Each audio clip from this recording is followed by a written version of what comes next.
Hey, this is Andrew, and I am here to bring you more delicious Keyforge spoilers. And I have with me here Mark. Hey, Mark. Hey Andrew, how's it going? Pretty good. Yeah, how's it going with you?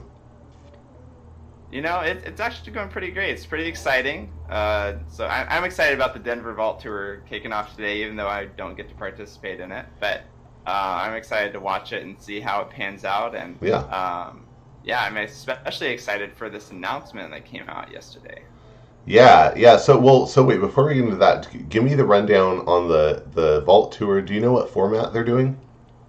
So they're doing three deck survival Okay, Archon, that's cool. and yeah, it is pretty cool. Although I have a bit of a beef with it. But Why? um, What's so your beef? my beef with it is that so typical vault tour, you need to basically have a 5-1 record in order to make it to day two. So it doesn't make a whole lot of sense for you to have three decks if only one loss sends you out of the tournament, or make sure you don't make it to day two. So while I you'll be able see. to finish up day one, if you lose one game, if you lose past your first deck, you will not make it at all to day two. So having I that see. third deck kind of feels pretty useless to me. But Okay, and then the interesting thing is, if I remember right, is this the one where basically on day two it's single elimination, but with the whatever was the last deck you were playing with on day one? Is that right? yes, Okay, yes, which that's also weird. causes a bit of a weird interaction because some people will literally win every game up until their um, sixth game and then Right. concede if they want the deck that they're not playing with. So, yeah, Oh, that is interesting. But yeah, so it seems like if you're hoping to get into day two, your third deck is like you just don't care. right, You never want to see it.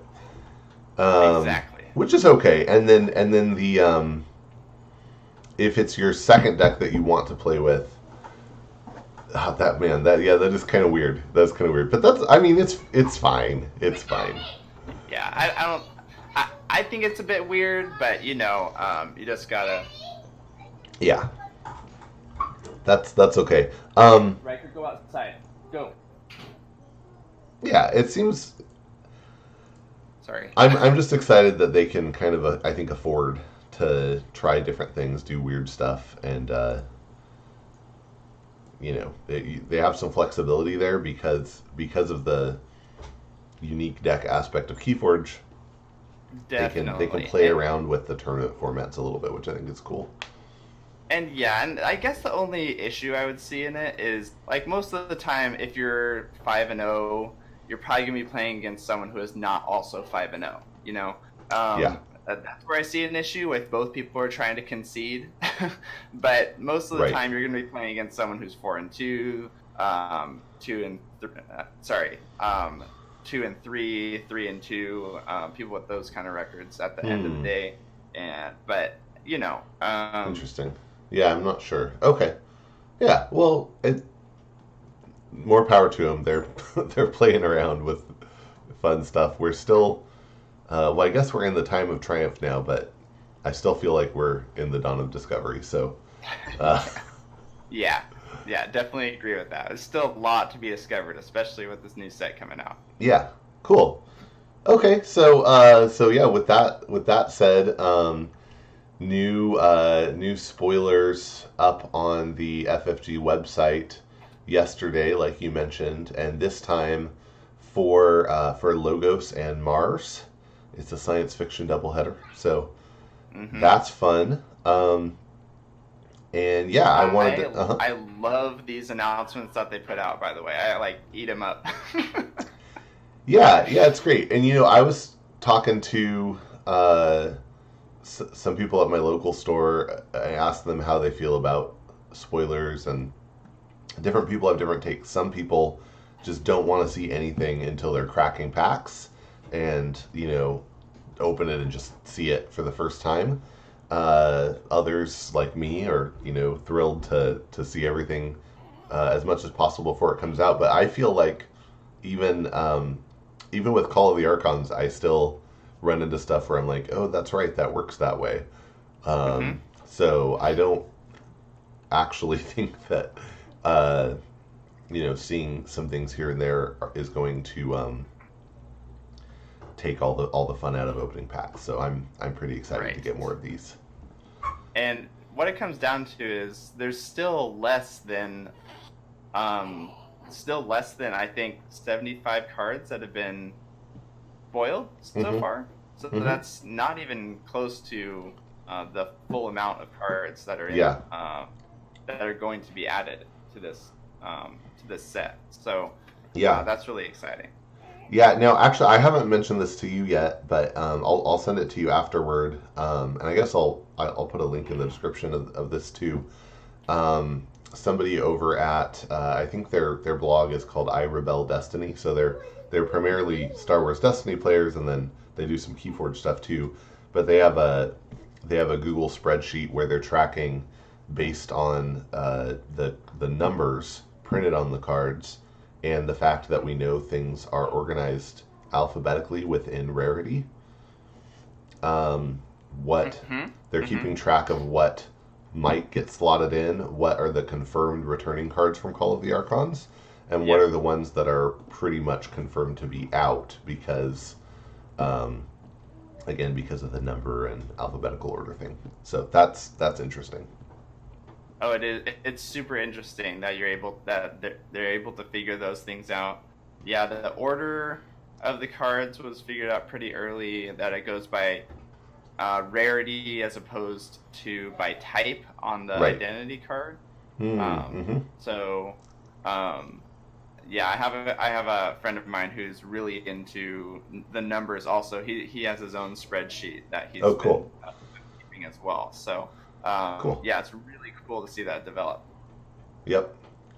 Okay, well let's jump into it. So the first card that we have here in Logos is Pip Pip, and I was surprised when I saw this. So this is a 2-power human scientist, and after an enemy creature reaps, stun it. And my first thought was, oh my gosh, more constant trigger, more triggered stunning. That's crazy. Yep. Yeah.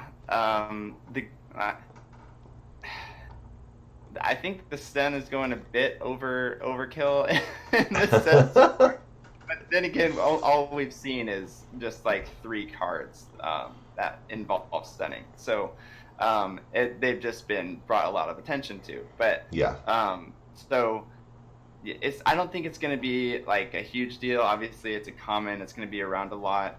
There's lots of commons that can stun. So it's not going to be a huge game changer. But the thing is, like, all this reap and then stun is crazy. Like, it's going to be pretty cool seeing how it interacts with the rest of the game.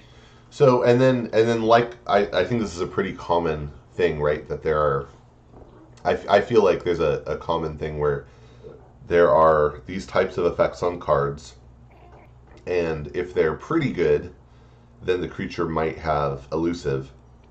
But if they're very good, like this is, then the creatures don't get elusive. I'm sure that's not exactly the rule, but it seems to be a theme. And this is, like Ember Imp is terrible to see an Ember Imp come down on your opponent's side, but at the same time, it's not even elusive, so it's fairly easy to get rid of.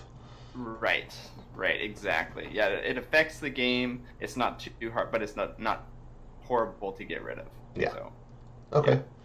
We have Professor Sutter. He's a 2-power human scientist, and when he reaps, you draw a card for each friendly Logos creature. Holy cow, that's powerful. Yeah, that is powerful. Yeah, and the thing is, like, they don't need to be ready.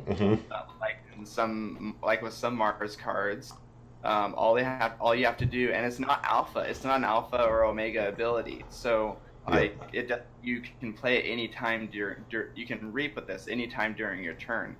It's another powerful 2-power creature.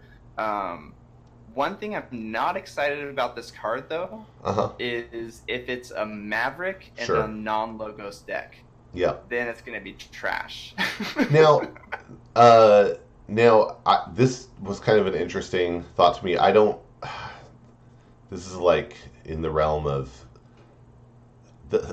it's funny for me. The Facebook group for Keyforge is so busy. Like, has so many people in it posting all the time. It's very weird coming from Netrunner, which was a fantastic game that just at its peak didn't have that much activity. A lot of people say stuff, and I don't know. A lot of it's unconfirmed, but there was a discussion about Pit Lord and it being a Maverick, and someone asserted that at some point Richard Garfield had said that originally the plan was for cards like that, when they are Mavericks, to have that word changed. Huh.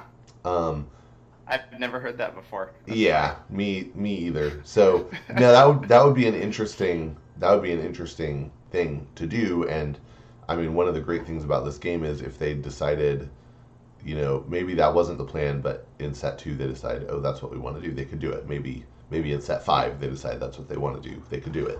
So that'd be cool.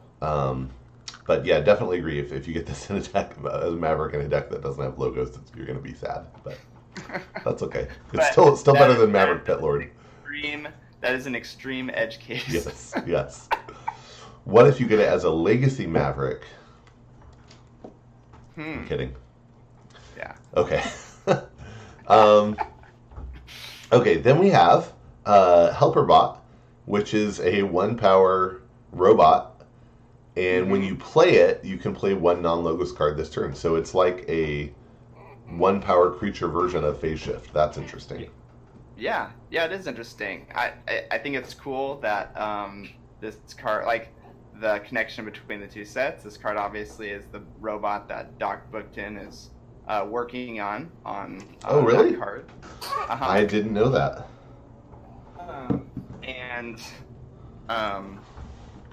Great creature version of Phase Shift. It's like, I like having creature versions of action cards. I don't know. Yeah. Like, I think it's really cool. You can't some cards allow you to get creatures back, like a Rise. So this card would be able to be recurred into your hand pretty easily. Yep.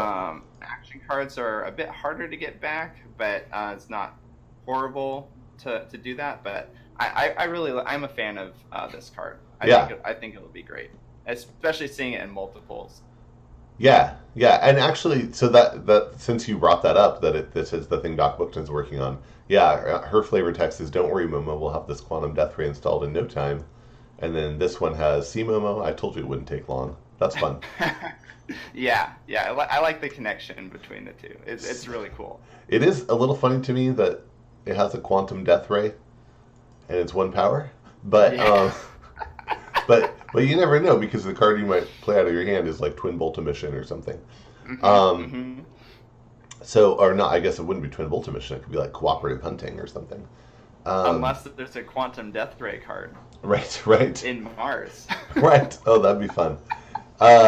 So yeah, interesting.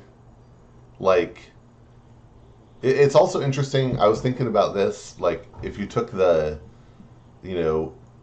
annoying 1-turn Forge 3 Keys combo that involves phase shift, and you put this in its place, it wouldn't necessarily turn it off, but you would at least have to have either multiples of this, which is going to hurt your Amber generation, or you're going to have like a Twin Bolt Emission, which, I mean, that's a common also, but just an interesting thing there that it would have changed the math a little bit. No, it totally would. Yeah. We've definitely discussed the OTK lands combos in depth. Yeah. but I think that, well, I know that in this set, the Age of Ascension library access is not going to be in it. Pretty sure Phase Shift is not going to be in it. Well, and Phase Shift that would make sense, right? Because this would replace it, and you wouldn't want to. Exactly. And I believe Nepenthe Seed might not be in it either. So we're looking at obviously people will be on the lookout for the new broken combo, which we might be discussing a bit later on in this discussion. Yeah, but we have a new fantastic point of view and a whole new world. Yeah, for sure. Okay, so this one we've seen before, but Binate Rupture is going to be an action that has alpha, so you can only play it first thing, and each player gains amber equal to the amber in their pool, which I think is a really cool effect. I think it's awesome. Obviously, this is meant to make you be careful when you play it, because it's alpha. You're playing it right after you've potentially forged a key, right? Right. So, there's maybe a 50-50 chance that your opponent has more amber than you do. Right. When you play this card. Sometimes your opponent will have, say, 2 or 3 amber, and you'll have 5, and this will be amazing. So, but a lot of times it'll be a balancing act between the two. But anyway, gaining amber equal to the amber in your pool is really, I think it's a pretty cool interaction, but it is each player, so just gotta be careful. Interesting to think about whether, do you know whether interdimensional graft is going to be in Age of Ascension? I don't know. Okay, we'll see, because it'd be a really interesting play to, even if your opponent already has a lot, be like, hey, you have twice as much, and it's all mine. Could be pretty fun. Yeah, no, that would be pretty crazy. I would like to see if interdimensional graft is in there. Yeah. Actually, I might be able to see if it is. Let me see. Okay. Let me look it up. Yeah. Okay. While you're doing that, the next thing on here is another one we've seen already. It's a Mars creature. It's Zyx Resonator, which is 2 power, a Martian soldier. It has 1 armor, and for each neighbor it has, your opponent's keys cost +2. So potentially the effect of 2 jammer packs here, which is pretty crazy. That is pretty crazy. I like the fact that it relies on how many neighbors it has. I don't know if Shadow Self is in this set, but this could be pretty strong with Shadow Self or creatures with taunt, I guess. But I think the strongest ally would be Shadow Self for this one. I like the increasing key cost interaction for Mars again. Yeah. That's been a staple for them. So having cards in the new set that do that is going to be is great. I think it's tough. Yeah. Cool. Were you able to figure out about interdimensional graft? No. I'll figure it out. Okay. I'll find. I had a thread that had a link to a spreadsheet. So let me just look for that. No worries. Well, I'm gonna keep moving along.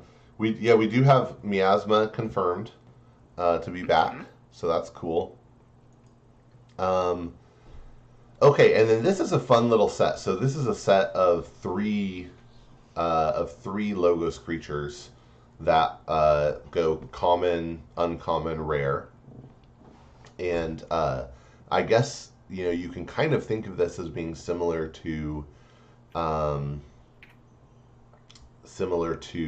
Yerks in the way they escalate, except that these are the escalation path is a little more wiggly here. And so the first one, the common one, is Zyx Researcher, who's a human scientist who, when you play him, he archives the top card of your deck or the top card of your discard pile, and I really like that flexibility. Yeah, I think it's awesome. I think that the problem with me like reading too many posts about these cards is I'm immediately like disillusioned by them. Like my first thought looking at this card was, oh, that's great, like top card of my discard pile. But then I read posts about people imagining how this card will go and they're complaining about needing to keep track of the order of what enters your discard pile. I personally think it doesn't matter. That's always been the rule. Yeah. So it's but the thing is, like, if you destroy, like, say you do gateway to dis, obviously your opponent would get to decide what enters the discard pile last in that case. Yeah. So obviously, active player continues to decide when things will enter or what order things will. Yeah. An issue as some people think it will be, but Yeah, and that's fine. I mean, I think that like Zyx Researcher. We're gonna be testing my editing skills here. Okay. Cool. So yeah, I think about things entering the order things enter in the discard pile. Yeah. So there's definitely some room there for your opponent to play around the card. That's fine. Even if it's under your control, you're not necessarily gonna, always have something good on the top of your discard pile. And then you just archive the top card of your deck, which is pretty good. Like, there's nothing wrong with that. Right. So I think it's fine. Cool. So next up we have Director of Zyx. I like how the researcher is a human, but the director is a cyborg, because in Logos territory, like, it's the machines that are running things. Yeah, the better you're higher up in the chain the more machinery you have attached to you. Yes. So this thing is 3 power. It's a cyborg scientist. It has elusive, and at the start of your turn, archive the top card of your deck. That is crazy. I love that. Man, like, if you have this and then you play a Zyx Researcher, you're running through your deck. Say you have a Director of Zyx on the board at the start of your turn, and then you play a couple of Zyx Researchers, you're running through your deck. Like, this is going to be something that really helps you move your deck along. Yeah, definitely. And I really like the just, at the start of your turn effects that, this will happen even on a turn that you're not Logos. So that's pretty cool. I love it. Yeah. Okay. Also at the start of your turn, you archive the top card of your deck, which means you have the potential to pull that into your hand. Okay. Yeah. So I was wondering, do you have that? Did you double check the rulebook about that?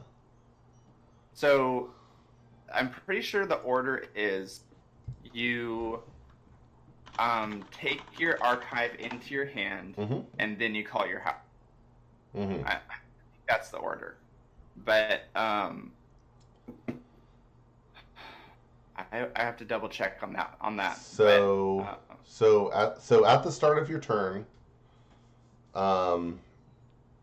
should, I think, occur before step 1, right? It would actually occur before you forge a key. So yeah, it would be, yeah, you're right, because take your archives is step 2. In step 2. Yeah. Okay. So that's a pretty cool little discovery. I just thought of that right now. Like, no, that's awesome. Yeah, totally. Drawing at the beginning of your turn, basically. Yeah, no, that's fantastic. And then we have Project Zyx. And this thing is a Cyborg Mutant with 5 power and 1 armor, and when it fights or reaps, you can play one of your archived cards as if it were in your hand and in the active house. Oh my goodness, dude. That's crazy. Yeah, that's really good. Yeah, I mean, it seems good right now. Obviously, there's probably going to be cards that can just take this card out of there, but the premise of the card is very strong, which is why it's a rare, obviously. And this is a card that is a rare, but isn't super situational. Like, it's just strong. So there's lots of rares in this game that are just situational or do weird or silly things. Yeah. This card just seems strong and makes you want to call logos just to have that effect. Yeah, totally. Yeah, I agree. Yeah, and all of these really, I think, magnify the just the impact that you're able to have on a logos turn, which is fun. Is interdimensional graft? I still want to check that.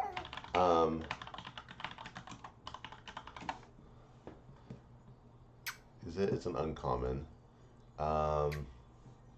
So. Oh, also, the fact that you can take a card out of your archive and play it without pulling your entire archive is also very strong. It makes this card super desirable to have in your deck. Yeah, totally. Yeah, it makes that situation where you've been loading your archives with stuff for one big house turn. You can afford to shove something else in there. So, yeah, well, and it's also interesting because if you have this, I don't know what the,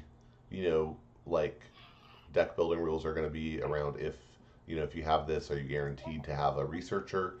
But this means effectively, if you have this on the board, Project ZYX on the board, and a ZYX researcher in your hand, you can effectively play a card from your discard pile using the two effects together, right? Oh my goodness, you're right. Any card. So, oh no, not any card, but the top card. Yeah. Yeah. Still pretty good. Yeah. And if you had a Novu Archaeologist, which I think could happen at this point. I think so too. Yeah. That would be pretty cool. It's very possible. Yeah, I was looking at that spreadsheet I had looked up, and there are 2 places where interdimensional graft could fit. And there are a lot of places where Novu Archaeologist could fit. So definitely plausible that those would end up in this set. Yeah, that's awesome. That's awesome. Cool. Okay, I think we saw this. Some cool interactions. Yeah. I think we saw this one already, but pretty cool. Silex Stim Rager is a 4 power, 2 armor Martian soldier. And when it fights, you deal 2 damage to a creature and move it to either flank of its controller's battle line. That's pretty cool. Yeah, that's cool. I don't remember seeing this one. I remember seeing it on the playmat announcement. That's what it was. Yeah, because we hadn't seen the effect yet. You're right. Yeah. So yeah, a little being more able like to affect your opponent's battle line is cool. Yeah. That's a new interaction, I think. Yeah, that is a new interaction, and fits kind of in with their being deploy, right? Right. There's in this set, there's just a little more battle line manipulation. Right. Yeah. Yeah. Cool stuff. Yeah. Also, just a great way to deal with, the 2 power elusives. Yeah. There's a lot of those that you need to deal with. Yeah. Bullet Eye confirmed as returning. Exciting. Yeah. And then Special Delivery also confirmed as returning. Another exciting card. Yeah. I saw I was watching the FFG live stream, and the artist of that card made it to the finals of their office championship. Oh, super cool. Nice. Did they have a deck with that card? You know what? Sorry, he didn't make it to the finals. And he did not have a deck with that card. No, his deck was a OTK deck. Oh, nice! Wow, and he lost wow. in the semifinals. Savage. Yeah. Okay. Okay. So next up is a Mars upgrade Killzord Mark 9001. And it gives the creature it's attached to +2 armor and +2 power, and skirmish, and fight, gain 1 chain. That's interesting. Oh my goodness. Yeah. I think the fight, gain 1 chain went too far. But because there's lots of I guess gaining skirmish needed balancing out. But otherwise, this was like a shoulder armor, and he didn't need to be on a flank. Right. Never mind. I guess gaining 1 chain, all that upgrade seems like okay now that I have talked it out. Yeah, I think you're right. And here's so there's an interesting way to think about this, right? Which is, yeah, it gives the creature skirmish and fight, gain 1 chain. How do you use this? Well, one way you use it is you throw it on a creature that wants to fight, and has some other good fight effect, right? In which case, the chain won't bother you as much because you're getting more bang for your buck and you're keeping the creature alive longer. The other option is you throw this on Zookeeper or Ixolobolter or something, and Ixolobolter would be a great target for this, right? Because this will keep it alive. You can reap and get that ability, which is pretty strong. Or if you want to fight, you can fight with it, get an extra ability, and you get the chain, but you got a lot of bang for your buck. So, or even if you throw it on a card like the mutant that we just saw, the Stim where it has a fight reap ability, it can practically negate the chain if you're able to play an archive card. Right, yeah, the Project ZYX. Yeah, totally. Yeah. Totally. So especially if you have Director ZYX out on the board, you fight with Project ZYX with this on it, it can totally just negate that chain that you just got. So absolutely. So yeah, I think matter as much. I think there's good stuff there. Okay, I thought this was interesting because they spoiled a new Brobnar card in the middle of all this. Right. They just couldn't help themselves. Yeah, and that is Ogopogo, who's a 6-power giant, typical giant, 6 power. And after Ogopogo attacks and destroys a creature, you can deal 2 damage to a creature. Seems good. Yeah, great. More deal 2 damage to something. Yes. It's like a mini punch, which I think goes very well with his art. So that's cool. Yep. And you know what? Effects like this really help change the game because it allows you to get more depth out of your turn. Yeah. It allows you to think, okay, I'm going to destroy this 3-power creature over here. That way I can destroy this 2-power creature, this 2-power elusive creature over here. And it allows more depth during the turn and affecting your opponent's battle line. Yeah, totally. You're right, and it's.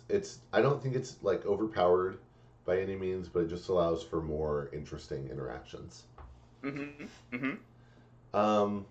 Cool. Okay, this one is. I'm really excited about Mindworm. So Mindworm is a 1-power beast with elusive, but it wants to fight, and I think you're almost guaranteed that this is 1 use, right? Because it's probably going to die during that fight because the elusive won't help it. But before the fight, the creature that it's fighting deals damage equal to its power to each of its neighbors. So okay, sorry. All right. Yeah. So if you hit an Ixilx Dominator with this, it's going to do 9 damage to each of its neighbors and then Mindworm will die, but that's still pretty good value. Yeah, and it also has the cool interactions where, say, it fights a really high power creature like Aether Spider or Shadow Self. Shadow Self is weird. Or Lull the Titanic, who doesn't deal any damage when attacked. Yeah. That those creatures' neighbors will be sad. Yeah, for sure. The only thing that is interesting to me, so if, say, Mindworm attacks Lull up the Titanic, it's still, Lull up the Titanic would still get 1 damage, I believe. Yep. Okay, yeah, alright. Just wanted to make sure of that. What would be really cool is if there was like a poison upgrade, like a poison dagger that you could attach to something like this, that would allow it to have more impact. But like, I don't know, that would be cool to see if that was a card. Yeah. I feel like the impact here is already pretty good. Right. I'm just trying to think of ways to make something OP. Yeah.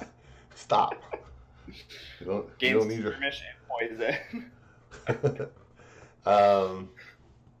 Cool. Okay. Yeah, we already covered Collector Worm, 2 power, 5 armor. When it fights, you archive the creature it fights. It's probably not going to do damage. Destroyed. Oh, wait, no, you just archive it. Oh yeah, never mind. It doesn't need to be destroyed. What am I saying? I don't know what I'm talking about. No worries. And so it's not likely to do damage, but because it has the it's not likely to kill something, but you get to archive the thing it fights, and because it has that 5 armor, it's very likely to survive most fights. So pretty cool. And then we have Destructive Analysis, which gains you an amber, and then you deal 2 damage to a creature, and you can purge cards from your archives to do more 2 damage to that creature for each card you purge. Oh, so awesome. Gee, what are you likely to have in your archives if you're playing as Mars? Such a good combo. Such a good combo. Feels so bad. But it is a rare. So, you're likely of having this in a deck with Uxlix or Sample Collection or Collector Worm. Well, I guess having it in Collector Worm is pretty likely, but it's definitely not guaranteed. And anytime you have an effect like this that thins your deck, it's always good. So that's true. Whether the cards you purge are good or not, if you know this card's coming up, and you start archiving cards that you don't really care about, you're able to just get rid of them and deal damage with them. That's a great deal to me. Totally. I always think of cards like One Last Job. No matter which Shadows creatures I have out, unless my opponent has a lands deck, I'm just going to be playing that and even destroying my Nexus and Silvertooth and even Shadow Self, because it'll allow me to steal that Amber, So the effect that it gives is greater than the price you have to pay. So I was thinking about how fun it is to get to purge the stuff you archived with Uxlix or Shockworm, Collector Worm rather, which is fun too. But you're right. Purging your own cards is good too when you have control over what cards you're purging or when you're getting a lot of value out of it. The only reason I brought that up is because it is a rare, and there's no guarantee that they appear together. So obviously it'll be a fun combo to be on the lookout for. But most decks will not have that combo. Most decks will not have it. So totally. Just to give a little bit more. Being a realist. Realistic view of it. Yeah. Okay. And then last in this little thingy here, we have Martian Generosity, which gains you an amber. Favorite card of this set, or of this announcement. So this gains you an amber, and then you lose all your amber, and you draw 2 cards for each amber you lost. Interesting. You know what? Card draw is so important in this game that say you have 5 amber. You play this card, you get 10 cards into your hand. That's ridiculous. Say you're obviously this card would be a lot harder to play if you're losing. So if you're winning, it's going to be a lot easier to play. But say you only have 3 amber, or say your opponent, because Miasma is in this, say your opponent has Miasma'd you and is about to too much to protect you. I think too much to protect is in this set. I'm not entirely sure. But you play this and get rid of all your amber before they can steal it, and you have a ton of cards in your hand all of a sudden. So I think 2 cards is a bit much for each amber lot. Sure. But it's a pretty powerful card that allows you to get as much of your deck into your hand as you can. Yeah. Yep. Yeah, can definitely be good. And I was just checking. There is, we don't know, but there are 3 slots in the Mars Uncommons where it could make sense for Key Abduction to fit. So Key Abduction's been confirmed, actually. Oh, it has. Okay. Yeah. Yeah, cool. It has. So nice. So yeah, this plus Key Abduction is ridiculous. Yeah. Especially this is a rare. Okay, good. This is a rare. Yeah.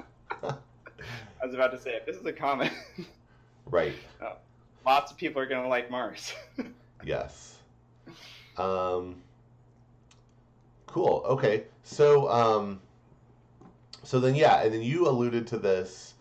If we jump back up toward the beginning, we have a couple of cards that we can't see the full text on.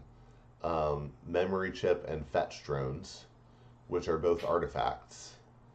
Memory Chip has something to do with choosing Logos as your active house, and Fetch Drones exhaust to discard the top 2 probably cards from your deck, and then something.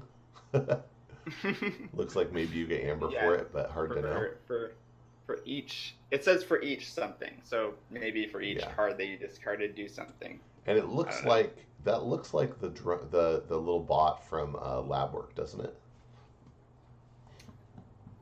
On which card? On Fetch Drones. Oh, I don't know. I think it is. Oh, nope. It's not. I made that up. Yeah, that guy looked like a regular robot scientist dude. Yeah.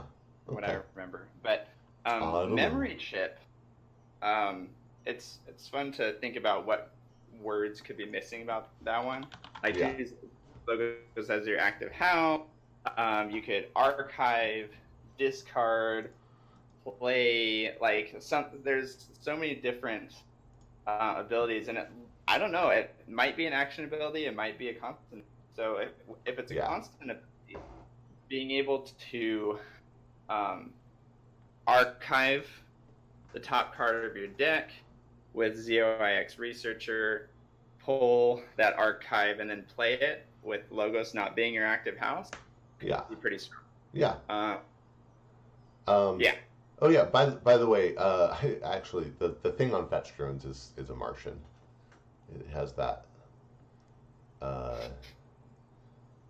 green tank thing on its back. That's what that is. Anyway, and it looks. I wonder if maybe it's like you steal or something. That seems like. Oh man, that'd be cool. I don't know. It's going by what that'd be a new face of Logos. Well, Logos gets a little bit of steal. We've talked about that before. Yeah, a little bit. Yeah, we did. So it might be like discard the top 2 cards of your deck, and for each Logos card that was discarded this way, you steal 1 or something like that. That would be cool. Yeah. And we go with Logos as sort of like random shenanigans. Cool. And then and then it's recorded now. So if you called it, we'll see. You'll be called a genius. Oh wow. I don't know if I would have done that, but and then the last thing, it's funny that it's shown here like in its full glory, and it just wasn't in the little pop-up. We have backup copy, which is an upgrade, gives you 1 amber, and gives a creature destroyed, put this creature on top of your deck. It could be the text could basically also say, upgrade. You choose which creature can become Dexter. Yeah, although I mean, but like Dexter, he's just bad. Yeah, Dexter's problem is that his effect isn't that good. Right. This you can use on. I mean, you can use it on a creature like a Brain Eater or something like that. That maybe you just want to come back or a Mother. I just want to get this back afterward. Or you can Helper Bot or Helper. Yeah, Helper Bot could be good. But also, there are cards like Helper Bot that have good play effects. Who am I thinking of? Wow. The one that gets you amber equal to how much your opponent has forged would be a good target or gets you an amber for each key your opponent has forged. Could be good with this. Dr. Escatera. Dr. Escatera, yep. So there's a lot of good, and it's essentially like Biomatrix backup, which it's interesting to see the places where Logos and Mars cross over, because they definitely do have a good bit of overlap, although clearly their own flavors. Logos likes to archive its own stuff. Mars prefers to archive the opponent's stuff. But there are definitely some similarities between them. No, absolutely. And overall, like I love this announcement. Yeah, it's good stuff. Dude, where'd you get that?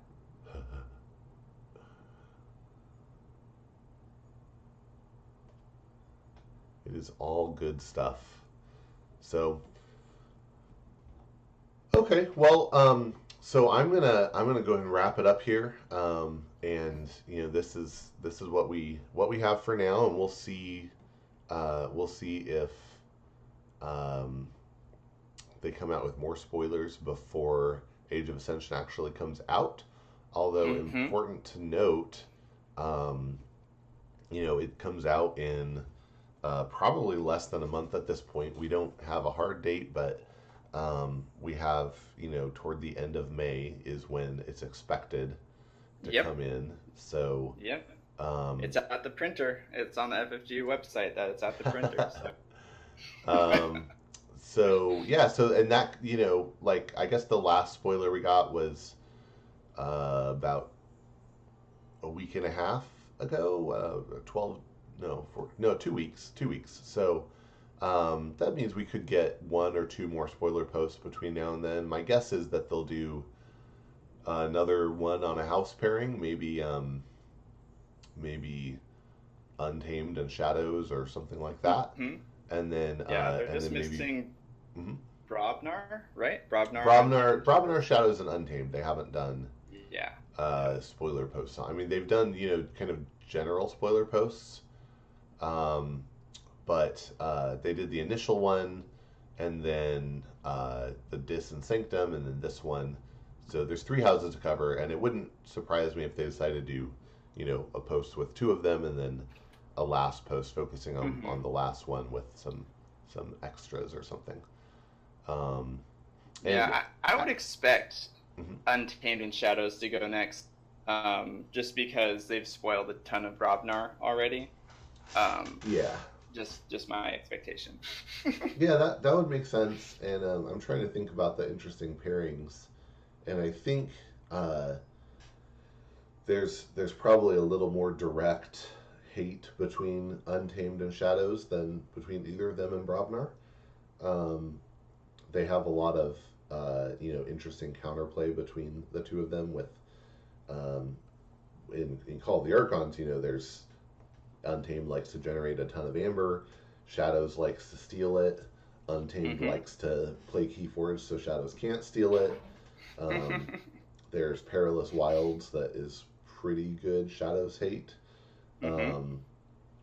And there's direct damage for small untamed creatures from shadows. Yeah, so I think that would be definitely a good pairing, but we will have to wait and see. You can go kill that ether spider in the garage, and I'm gonna close this out here. So thanks so much. I think you're maybe off for a minute, Mark, but thanks so much for joining me. I had a ton of fun, and we'll look forward to getting this up later today. For everybody watching, you know, we'll be back when there's more to talk about. And until then, get out and forge more keys. Sounds good. Yeah, thanks for inviting me. Have a great rest of your day. And cool. Thanks, Mark. Bye. Yeah.